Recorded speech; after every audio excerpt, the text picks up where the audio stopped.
Eu converso sobre tudo isso com o MDBista e vice-líder do governo na Câmara, o deputado Beto Mansur, que está no 5º mandato como deputado e já foi prefeito de Santos por 2 vezes, né, deputado? É verdade. Quero cumprimentar a todos vocês. Para mim é sempre um prazer muito grande estar aí com você, Marcelo, e com os telespectadores da CNT. E para a gente uma alegria, porque o senhor é o perfil de candidato que não foge de perguntas, né? Isso para um programa de entrevistas é fundamental. É claro. Então, em função disso, quero começar perguntando da situação do seu partido, o MDB, né?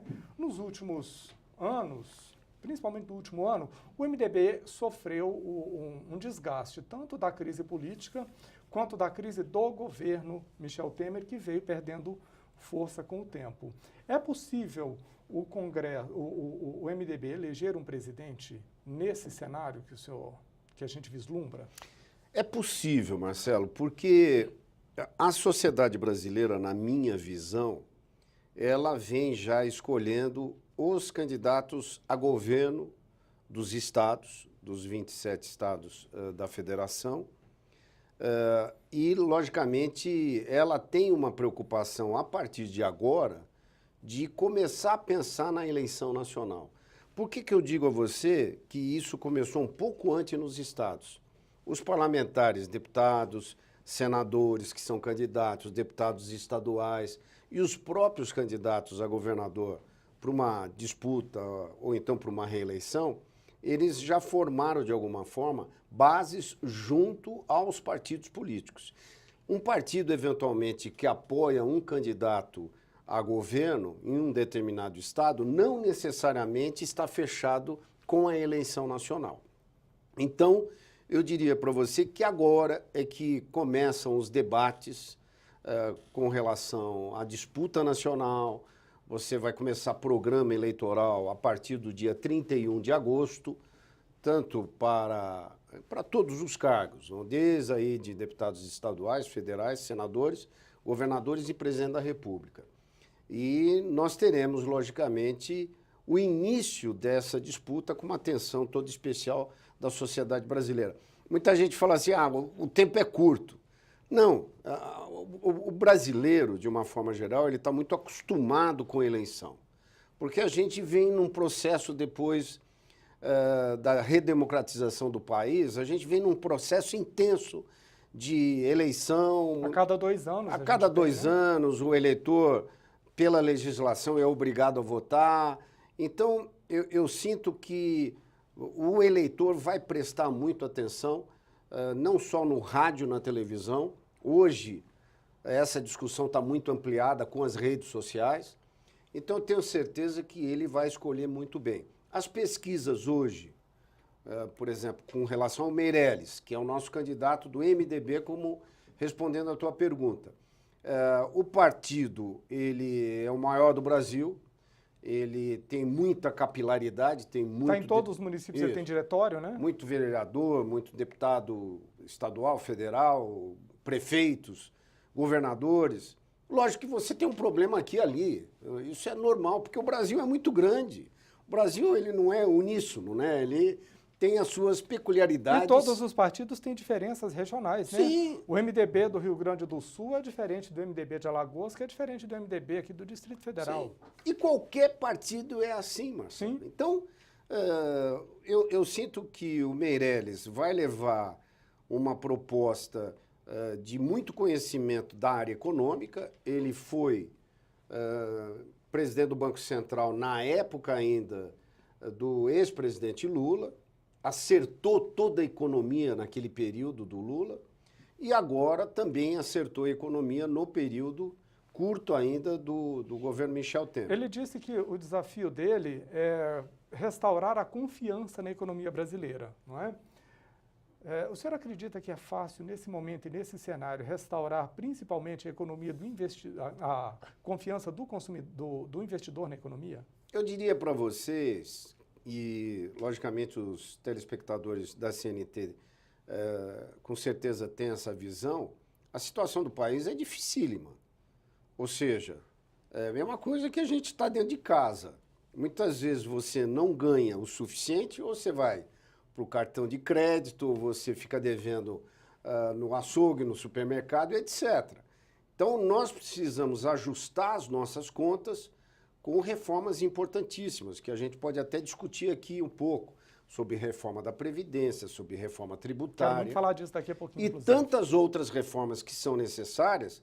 E eu digo a vocês, eu fiz até comentário sobre isso no plenário da Câmara, não tem presidente da República que queira assumir o mandato como dirigente do Brasil que não discuta ou não faça essas reformas que são necessárias. E nesse momento não dá para acreditar em soluções mágicas vendidas à torta e direita, que é o risco que a gente corre a partir do início da campanha, não é? A gente tem problemas estruturais que exigem medidas estruturais. A população, na minha visão, ela está muito queixosa da classe política, com toda a razão, por tudo isso que vem ocorrendo no Brasil ao longo do tempo. Mas também não é só a classe política que está errada. Eu acho que o conjunto da sociedade precisa pensar de que nós precisamos enxugar a estrutura funcional do Brasil, prestar um serviço. Muitas vezes a sociedade vem e paga um valor de imposto altíssimo no Brasil, aí compara com a Suécia. A Suécia possivelmente arrecada mais impostos do que o brasileiro, mas lá você tem o retorno do Estado sueco prestando essa assistência para a sociedade. O Brasil não tem. Lá a escola pública é ótima. E funciona. Funciona, você tem medicina funcionando, você tem tudo funcionando e você tem principalmente muita segurança naquele país. O Brasil é totalmente diferente. Você quer ir para ser atendido pelo Sistema Único de Saúde, vai demorar. Ou você tem plano de saúde ou você vai ficar na fila.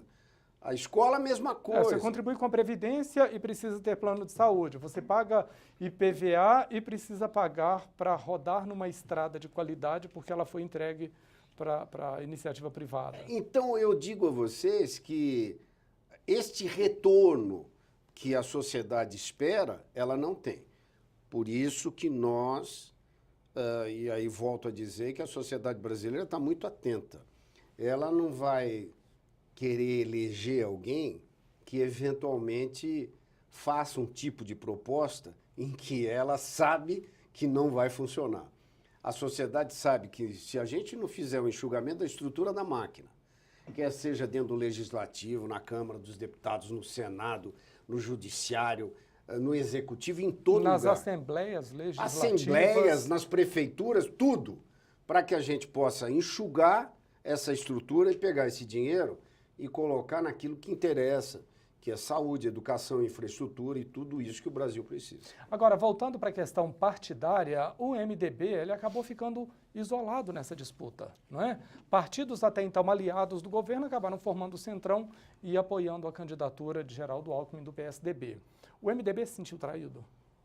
Não digo a você que há traição. Logicamente, você tem partidos grandes, vamos dizer assim, que têm os seus candidatos.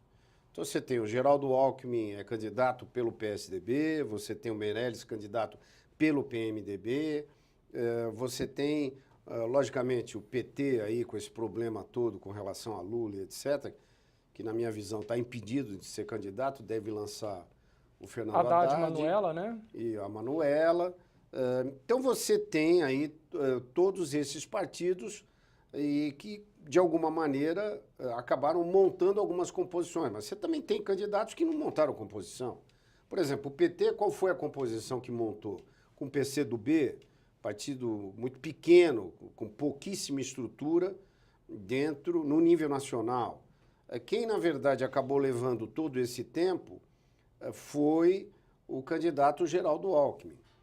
Mas eu já fiz 10 eleições, vou para a 11ª.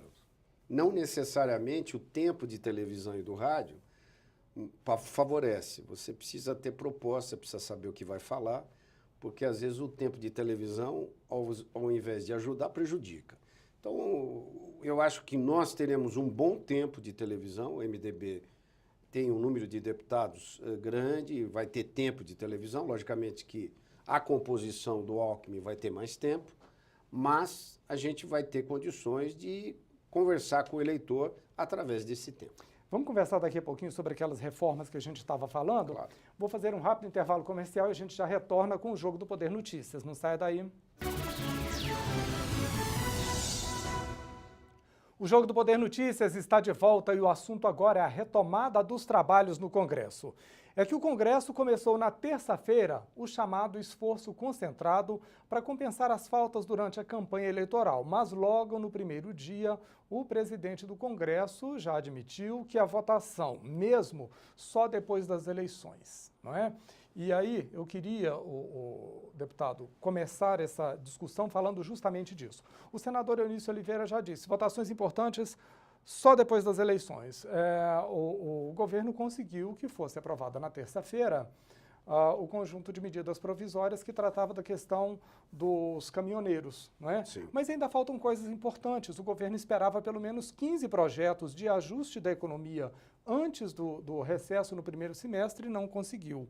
Vai conseguir antes das eleições? Eu acho difícil que nós consigamos, antes das eleições, projetos importantíssimos, como, por exemplo, privatização da Eletrobras e tantas outras questões. Na última terça-feira, inclusive, nós votamos uma série de discussões, uma série de questões, principalmente duas medidas provisórias que havia acordo pelo término da paralisação dos caminhoneiros, que foi a possibilidade, ou melhor, a obrigatoriedade da Conab de 30% de tudo que entra e sai dos seus armazéns, dos seus silos, sejam transportados por caminhoneiros autônomos. Isso foi aprovado nessa última terça-feira. Também nós aprovamos a possibilidade de caminhões que estão vazios de não pagarem o terceiro eixo no pedágio. E isso é uma questão que já vem sendo discutida há muito tempo, foi aprovado também nesta sessão. E nós conseguimos aprovar 3 projetos ligados à educação e, lógico, que ficou um projeto de aumento, por exemplo, de cargos através do Sistema Unificado de Segurança Pública. O SUSP, né? O SUSP, que nós precisamos desses cargos exatamente para atender, principalmente o Rio de Janeiro e todo o sistema de segurança. A polêmica ficou possivelmente para a semana, na próxima, o esforço concentrado. Importante dizer que nós temos um projeto para poder baixar aí o juro bancário, que na verdade possivelmente seja um dos maiores do mundo, o que a gente paga de juros de cartão de crédito, É o spread etc. bancário, né? A diferença entre aquilo que o banco paga para quem deixa o dinheiro lá e o quanto ele cobra para quem ele empresta esse dinheiro, né? Então o juro é muito alto, muitas vezes pela inadimplência. Então nós estamos aprovando um projeto que se chama Cadastro Positivo. Que é outra discussão que se arrasta desde o início do primeiro semestre. Nós já aprovamos o texto principal, faltam os destaques. Nessa última sessão do esforço concentrado, não foi possível votar porque não tinha consenso. A gente espera votar nas próximas sessões. Agora, foi lido, por exemplo, a questão que envolve a internacionalização, por exemplo, das companhias aéreas, as questões que envolvem principalmente o setor de turismo, que tem que ter um outro foco para o Brasil, para poder trazer mais pessoas do resto do mundo para cá. E foi lido esse texto, só vai ser votado em setembro, possivelmente na primeira semana de setembro. E o senhor acredita que com a internacionalização das companhias aéreas vai ser possível trazer companhias de baixo custo aqui para o Brasil? Porque voar no Brasil ainda é muito caro. Sim, mas você também... E nós temos um potencial gigantesco, nós temos centenas de aeroportos subutilizados no Brasil. Eu concordo plenamente com você. O detalhe é que você tem custo de combustível alto, custo, muitas vezes, da estrutura aeroportuária muito grande, muito alta. Então, essas questões... A concessão dos aeroportos não deveria ter baixado um pouco esses Sim, custos? eu concordo plenamente, inclusive com relação... Você lembra da questão que envolveu bagagens, Sim. né? Que o preço vamos da cobrar passagem e etc., diminuiria. vai baixar o valor da tarifa e não baixa. Então, melhor do que tem é concorrência. Não tem coisa melhor para baixar custo, para você poder ter essa atividade. E essa ideia, vamos preservar, que nem se tentou preservar lá no passado a Varig, a VASP e etc., nós vimos no que deu. Então, a melhor coisa é você ter regra, trazemos as empresas para cá para poder competir, não tem coisa melhor do que a competição em nível nacional e internacional. Aí eu volto um pouco na questão do próprio presidente Eunício. Você tem algumas questões que precisam ser votadas, já foi votado na Câmara, por exemplo, uma coisa que se chama o distrato, que incentiva muito a construção civil, que é a grande geradora de emprego no Brasil, já foi aprovado na Câmara, precisa ser aprovado no Senado, e, lógico, a gente tem essas questões, como eu levantei, daquelas 15 propostas que você falou, Marcelo, no sentido de que a gente possa votar aquilo que for possível. Lógico que com essa questão... Reoneração de folha passa? Eu acho que vai se deixar para tudo que é polêmico, eu sinto que nós não temos condição de votar, vai se deixar para depois da eleição. E justamente se é polêmico é porque pode tirar votos, não é? Reoneração da folha de pagamento, por exemplo, retirar alguns incentivos que algumas empresas estão recebendo e que o governo diz que não sentiu o efeito delas na economia na ponta e precisa retirar esses incentivos para aumentar a contribuição. Só que os parlamentares não querem votar isso porque têm medo de perder votos. Não é tanto assim, porque, por exemplo, eu defendo que a gente tenha um enxugamento na folha de pagamento dentro do país. O Brasil é um dos países que mais pagam impostos quando eu registro alguém numa empresa. Contratar um trabalhador é muito caro, né? Isso. Então, se você tem 13 milhões de desempregados, e se você, por exemplo, o governo foi lá e deu sorvete para o pequeno empresário, para o médio empresário, para o grande empresário, falou, ó, eu estou aqui baixando essa oneração da folha. E o mercado ainda não reagiu para a geração de emprego. Alguns setores reagiram, outros não. E agora você tira o sorvete, então é uma coisa que a gente precisa, e houve uma grande discussão no Congresso sobre isso, da oneração novamente de alguns setores. A oneração, vou dizer, o nome é diferente, mas nada mais é do que aumento de imposto para estes setores, onde haverá uma oneração da folha de pagamento. E como é que tem sido a reação desses setores? Lobistas desses setores têm atuado muito fortemente dentro do Congresso para tentar barrar essa aprovação? Você tem todos os setores que, muitas vezes, quando são onerados, eles reagem, através das associações, etc., que é uma coisa lícita, lógico. Muita gente nos procura, reivindicando e etc. O que a gente percebe que há uma comprovação de que determinados setores em que houve a proposta da oneração, eles ainda não reagiram na geração de empregos. Essa é a nossa preocupação. Mas eu diria para você, Marcelo, que esse governo, durante esse período, logo depois do impeachment da Dilma Rousseff, nós pegamos o país numa situação muito, muito difícil, entendeu? Com inflação alta, com juro alto, o Brasil com desordenado muito do ponto de vista administrativo, isso, né? E principalmente o Brasil não estava crescendo, o Brasil estava tendo perda do produto interno bruto. Nós aprovamos, você lembra bem disso, que nós aprovamos uma reforma constitucional de controle de gastos, que foi uma polêmica muito grande. O teto dos gastos e a reforma trabalhista foram os dois principais projetos, mais a reforma do ensino médio, né? Sim. Os três principais. Então, o que nós fizemos durante esse período foi muito positivo. Lógico que você teve um problema num determinado mês, que foi o mês de maio, junho, em que nós tivemos a greve dos caminhoneiros, etc. Que gerou um impacto muito negativo. Isso, houve uma retração, mas a indústria já se recuperou, crescendo 13% esse mês passado. Então, eu acredito que se a gente tiver uma boa lição de casa e um bom comandante, não há problema para o Brasil, porque o país, não só no setor agrícola, que bate recordes, mas no setor da indústria e do comércio, ele vai muito bem.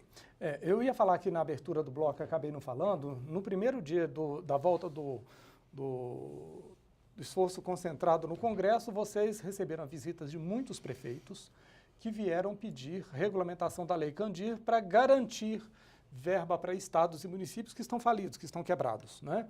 O senhor acredita que vai ser possível isso antes das eleições? Acho muito difícil. porque é polêmico também. Ou seja, o que os prefeitos querem, inclusive conversei com eles essa semana, ainda na terça-feira, etc. Eles querem que o governo pague aquelas diferenças que surgiram nas isenções de ICMS, etc., da Lei Candir para exportação. Eles querem receber isso com muita rapidez. Então, o governo está de cofre vazio, né? O governo está de cofre vazio. Então, nós precisamos tentar achar uma solução para que a gente possa... Até porque há uma determinação do Supremo Tribunal Federal para que o governo pague essa diferença. Ainda nesse semestre, vai ser possível dar algum socorro para a economia via legislativo? Eu acho que sim. Alguma coisa que surta efeito ainda nesse semestre? Sim, eu acho que sim. O que eu quero só terminar esse raciocínio com relação da Lei Candir é que nós estamos conversando muito com os prefeitos, a gente tem essa sensibilidade. Eu fui prefeito de uma grande cidade que também tinha uma arrecadação muito grande de ICMS e acabou perdendo em função, logicamente, dessa lei. Mas eu acredito que a gente vai chegar num consenso para tentar achar uma solução legislativa, porque senão isso vai ter que ir para o Tribunal de Contas da União, porque o tribunal possa mediar essa questão. Mas a gente vai tentar achar, antes da eleição, uma solução para isso. O que é que ainda dá para fazer para reaquecer a economia neste semestre, via Congresso Nacional? Olha, a gente está procurando aprovar tudo aquilo que é necessário.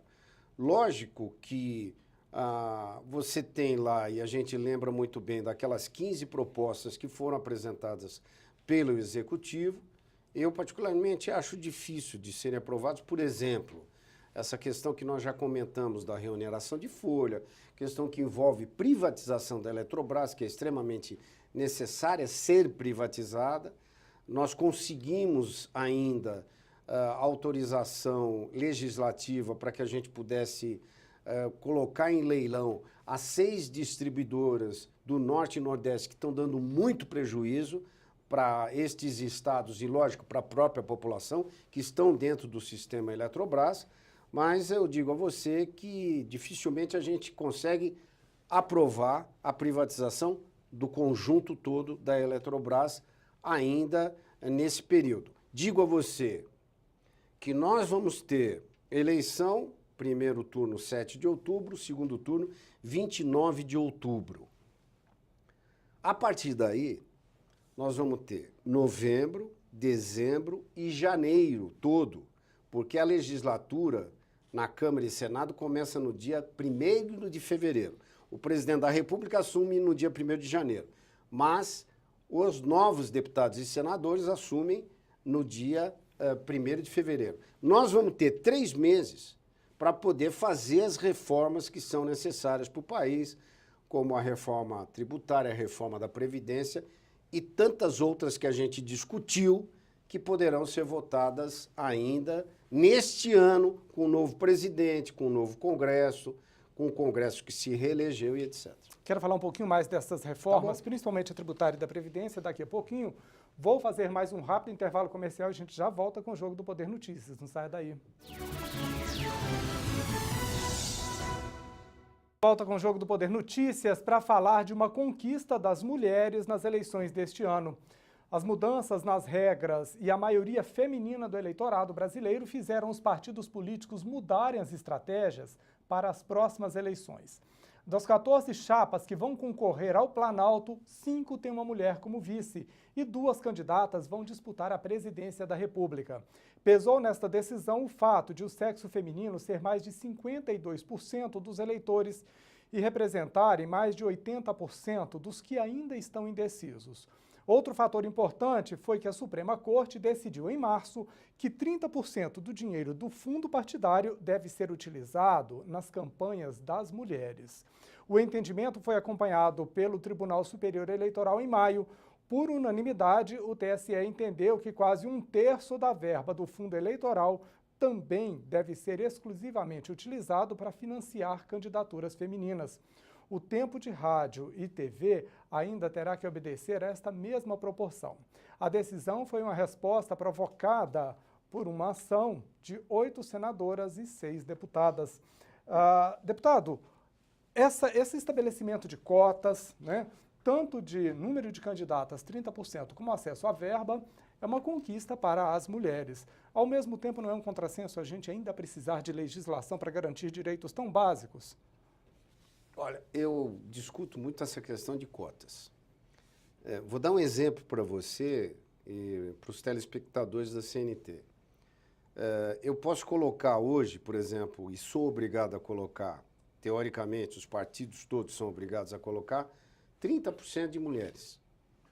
Aí você é obrigado a destinar 30% da verba do fundo partidário. Será que eu tenho liderança efetiva de mulheres para concorrer nesta eleição? Mas isso também não é uma falha dos partidos que não investiram na formação de lideranças femininas? Eu digo a você que é uma falha estrutural do Brasil. Porque eu fui prefeito de uma cidade grande, fui prefeito de Santos, no estado de São Paulo. Grande e linda, né? Sim. Eu trabalhei muito com mulheres e incentivei muito mulheres a entrarem como candidatas na vereança, porque eram secretárias, porque trabalhavam na atividade. A mulher, ela tem muito mais foco, na minha visão. Essa coisa de falar a mulher é mais honesta que o homem, etc., eu acho que todos nós temos que ser honestos e respeitar as questões honestidade não pode ser diferencial, isso, né? Obrigação. Mas ela tem muito foco, ela tem muita sensibilidade. Então, o que eu defendo? Lógico que nós temos que respeitar a legislação que está aí, mas eu acho que isso que está aí não vai resolver, porque as cotas elas já existem há um certo tempo. E você tem 10% de mulheres dentro do Congresso Nacional. Você tem na Câmara dos Deputados, não passa de 50 mulheres.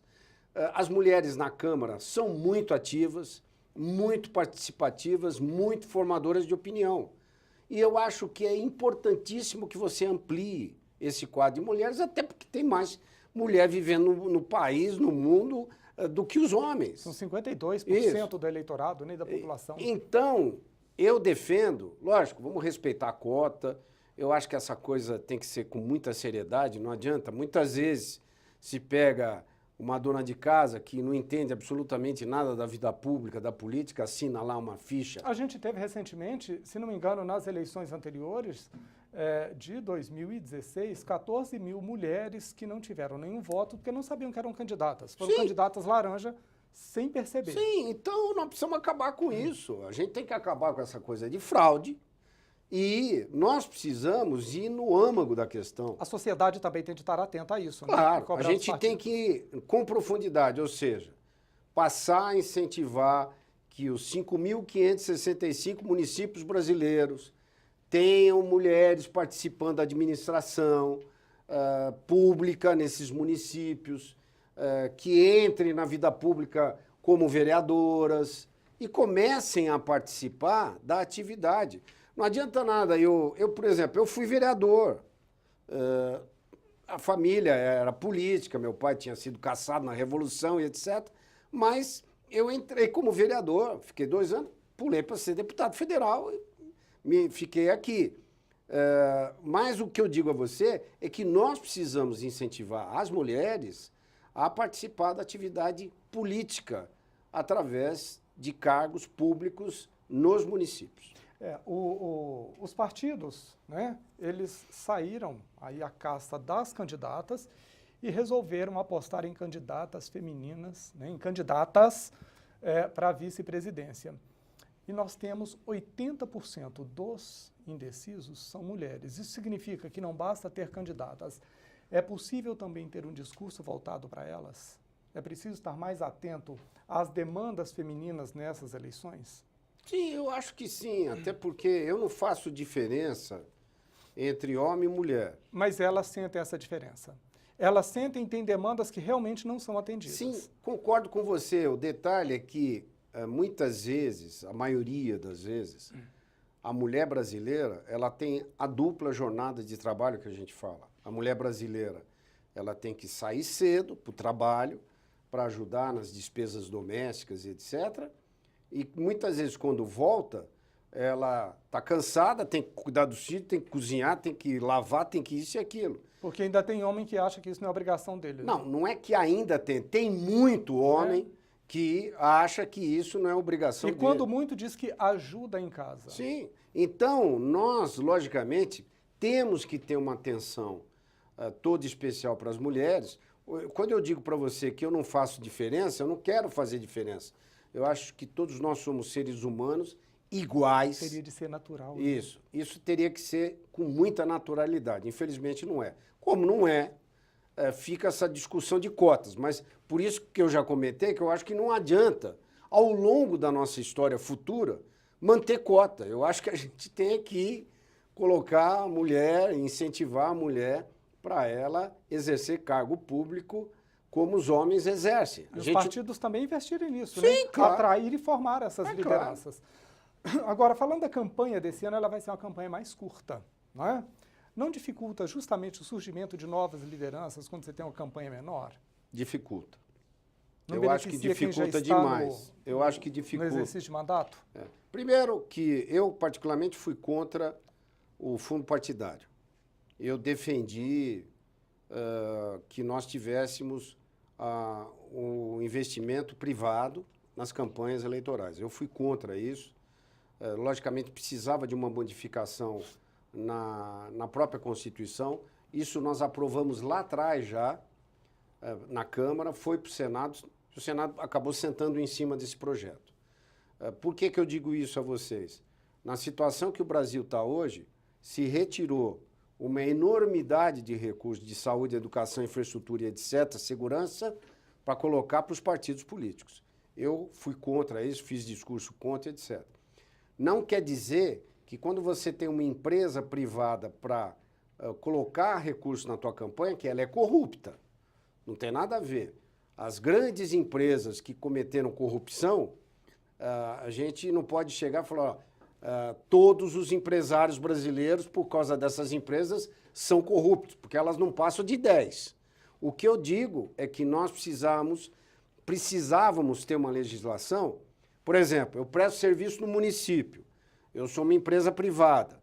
Então, numa eleição municipal, eu não posso dar dinheiro para quem é candidato a prefeito. A mesma coisa com o governador, a mesma coisa com o presidente da República. Então, você, se tiver determinadas regras a serem respeitadas, não vejo absolutamente nenhum problema com relação a isso. Hoje, você tem fundo partidário, que é dinheiro que saiu com muita facilidade dos cofres públicos, tem lá a chamada crowdfunding, que é a vaquinha virtual, que não deu resultado nenhum, entendeu? Do jeito que a população está com a classe política, fala, não vou botar um tostão... Tirar dinheiro para financiar alguém? Não vou botar um tostão nessa campanha. Então, mesmo as grandes lideranças, Bolsonaro, que é candidato, que está bem na pesquisa, Alckmin, Lula, Meirelles, etc., não consegue buscar esse recurso.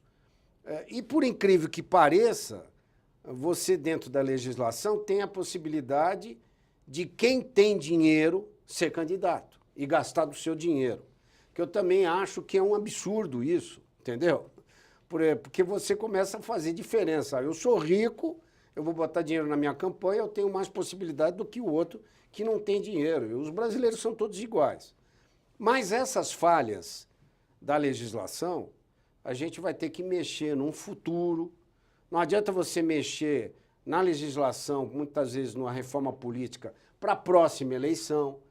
Eu sempre defendo, vamos mexer na reforma política para daqui 4 eleições.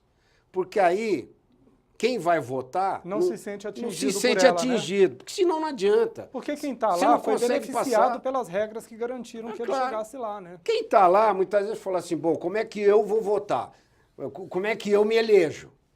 Por isso que a reforma que aconteceu agora dá muita dificuldade para que os novos se elejam. Você tem tempo de televisão que vai ser restrito a quem está nos grandes partidos e quem já está eleito e vai para a reeleição. O senhor falou do Bolsonaro, por exemplo, ele não tem 20 segundos, né? Sim, está na rede, etc., mas é uma opção dele, entendeu? A gente tem todos os candidatos, tudo é possível, você dentro de uma democracia como tem o Brasil, de quem quer que seja candidato e vá disputar. Agora, essa regra de tempo de televisão eu acho muito boa, não vejo problema nenhum nisso. Até porque isso existe em outros países.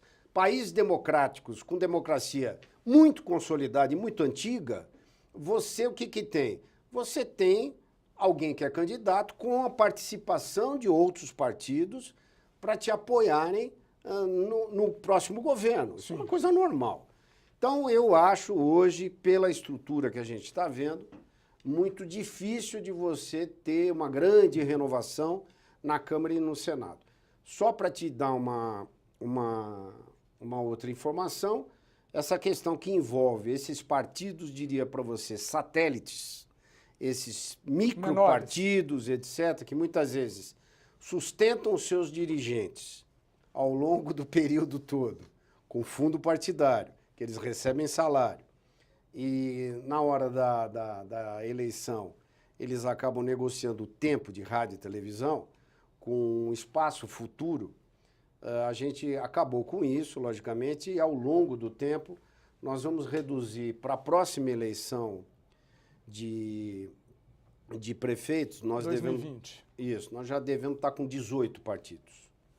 E vai indo, a gente vai chegar a ter 9 partidos no Brasil. Que seriam partidos mais fortes, né? Sim, seriam os mais fortes, eu acho que é uma coisa suficiente. Eu prometi que a gente ia falar de reformas, né? A gente não falou, mas a gente fala daqui a pouquinho, no próximo bloco.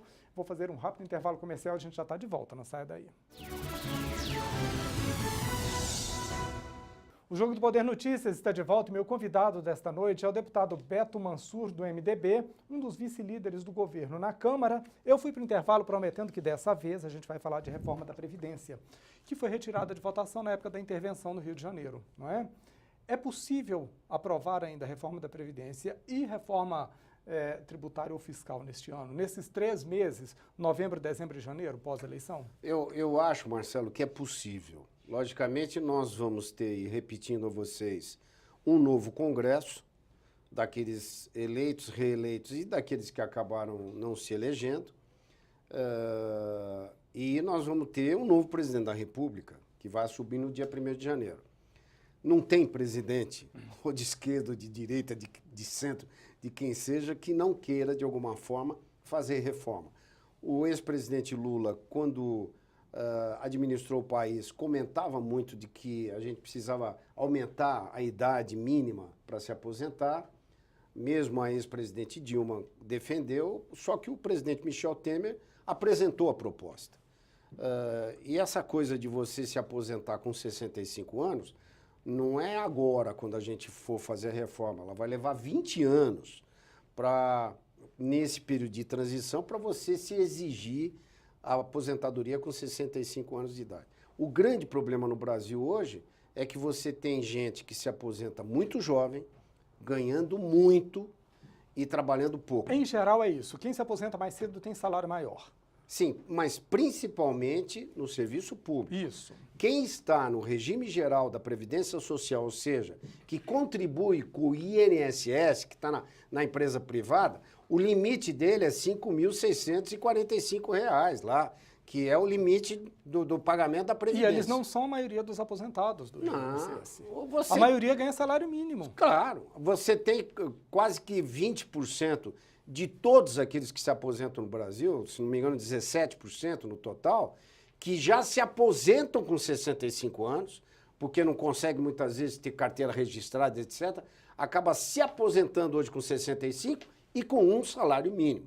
Então, a grande gama da sociedade brasileira, ela se aposenta com muito pouco no regime geral da Previdência. E você tem uma parcela que precisa de uma previdência complementar, etc., porque o país não aguenta continuar pagando salários altíssimos de 30, 40 mil reais de aposentadoria, e muitas vezes você está aí se aposentando com 50, 55 anos de idade e vai viver até os 95.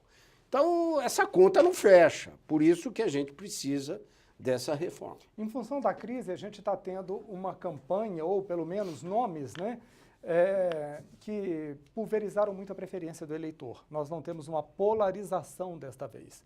ao que tudo indica, a gente não vai ter um presidente eleito por uma maioria absoluta de votos, não é? Sem ser eleito por maioria absoluta, algum presidente vai conseguir, num primeiro ano, fazer grandes reformas? Eu acho que sim.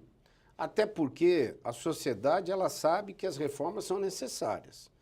Você tem, muitas vezes, uma diferença de arrecadação de alíquotas de ICMS no Brasil que precisam ser unificadas de algum jeito. Provocam guerra fiscal. Isso. Então, nós precisamos, muitas vezes, ir no âmago da questão para a gente poder resolver esses problemas. O país, ele tem um potencial muito grande de produção. Você pega, aqui a gente está em Brasília, mas você pega a linha Norte-Sul, ferrovia, que liga o norte do país, lá no Itaqui, no Maranhão, que deve ligar até o sul do Brasil.